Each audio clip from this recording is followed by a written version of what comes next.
Blame it on, yet again, Jawaharlal Nehru wanted to exploit China's anxiety towards Tibet. It is this thought that led to the formation of the Special Frontier Force, or SFF, in November 1962. Encouraged by Biju Patnaik, a World War II veteran, and Bholanath Malik, the then Chief of Intelligence Bureau, Nehru greenlit the recruitment of Tibetan refugees. Malik had the support of leaders of the Tibetan resistance movement. The SFF was informally known as Establishment 22, named after the 22nd Mountain Regiment commanded in World War II by the SFF's Indian commander, Major General Sujan Singh Uban. It was primarily made up of Tibetan nationalists who aspired to fight China for Tibet's autonomy. After China defeated India in the 1962 war, India needed the US heft to counter China. The Soviets would not have supported India beyond the point against their ideological ally China. The CIA was roped in for training the SFF, but no written agreements existed.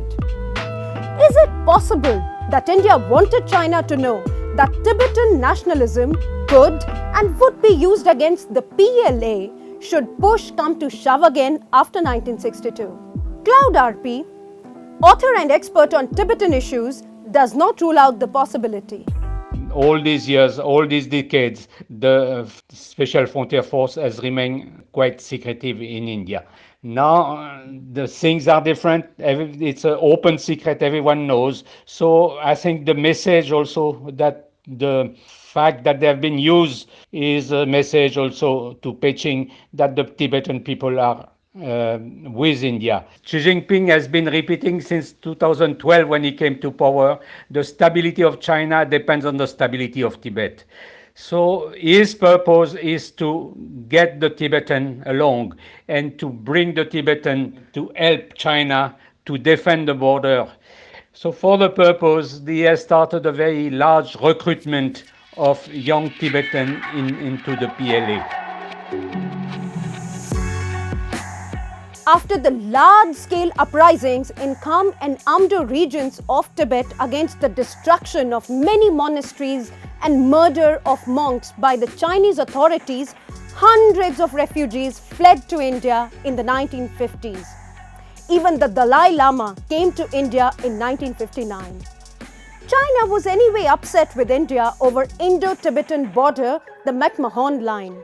Nehru's acknowledgement of the Mcmahon line recognized Tibet as an independent state before 1950.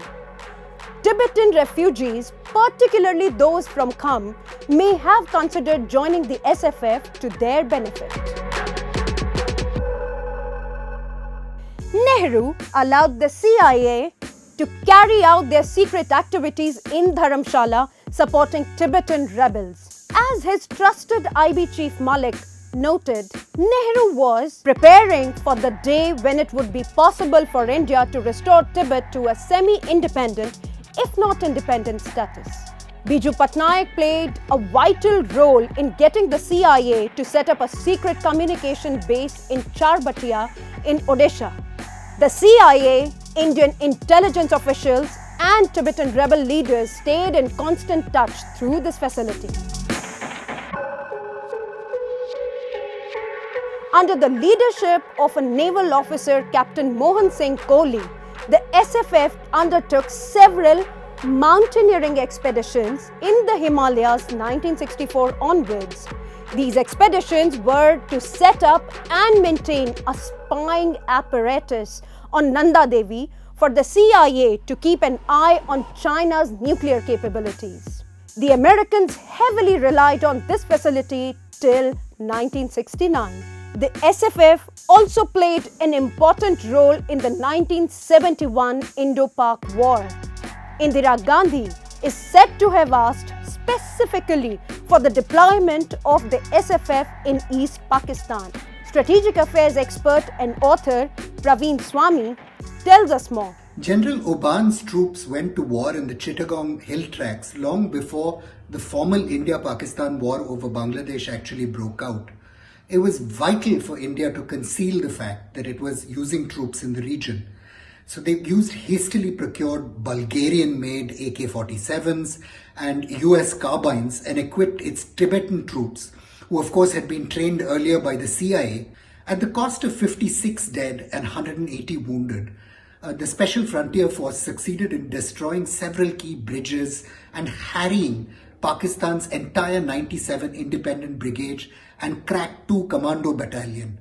This meant these Pakistani forces couldn't help hold back India's main axis of advance to Dhaka. Some 580 members of Brigadier Oban's covert force were awarded cash, medals and prizes by the government of India. The SFF soldiers were perhaps rehearsing for liberation of Lhasa when they worked for Dhaka's liberation. Indira Gandhi deployed the SFF once again during the Operation Blue Star in Harmandir Sahib in Amritsar. The SFF also played a key role during the Kargil conflict in 1999.